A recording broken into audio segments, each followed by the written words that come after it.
योनियों में यातना बनी रहती है।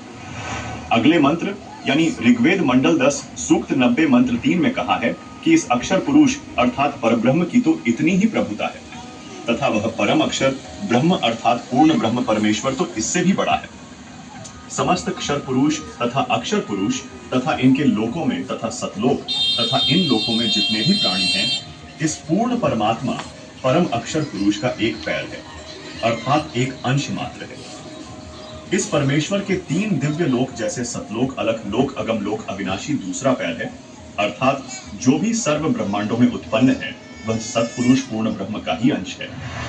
दर्शकों, ऋग्वेद मंडल 10 सूक्त 90 मंत्र 3 में बताया गया है कि ऋग्वेद मंडल 10 सूक्त 90 मंत्र 2 में वर्णित अक्षर पुरुष पर ब्रह्म की तो इतनी ही महिमा है तथा वह पूर्ण ब्रह्म तो इससे भी बड़ा है अर्थात सर्वशक्तिमान है तथा सर्व ब्रह्मांड उसी के अंश मात्र पर ठहरे हैं।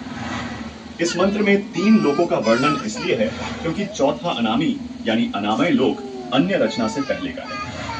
फिर ऋग्वेद मंडल 10 सूक्त 90 मंत्र 4 में वेद ज्ञान देने वाले प्रभु ने कहा है कि यह परम अक्षर ब्रह्म अर्थात अविनाशी परमात्मा ऊपर 3 लोक जैसे सतलोक, अलग लोक, अगम लोक रूप है अर्थात ऊपर के हिस्से में प्रकट होता है अर्थात विराजमान है। इसी परमेश्वर पूर्ण ब्रह्म का एक पैर अर्थात एक हिस्सा जगत रूप फिर यहाँ प्रकट होता है। इसलिए वह अविनाशी पूर्ण परमात्मा खाने वाले काल अर्थात क्षर पुरुष व न खाने वाले परब्रह्म अर्थात अक्षर पुरुष के भी ऊपर सर्वत्र व्याप्त है अर्थात उसकी प्रभुता सर्व ब्रह्मांडों व सर्व प्रभुओं पर है। वह कुल का मालिक है जिसने अपनी शक्ति को सर्व के ऊपर फैलाया है। दर्शकों, इन्हीं 3 प्रभुओं का विवरण पवित्र गीता अध्याय 15 श्लोक 16-17 में है। देखिए अध्याय नंबर 15 का। अब आप ये 16वां श्लोक पढ़ रहे हैं।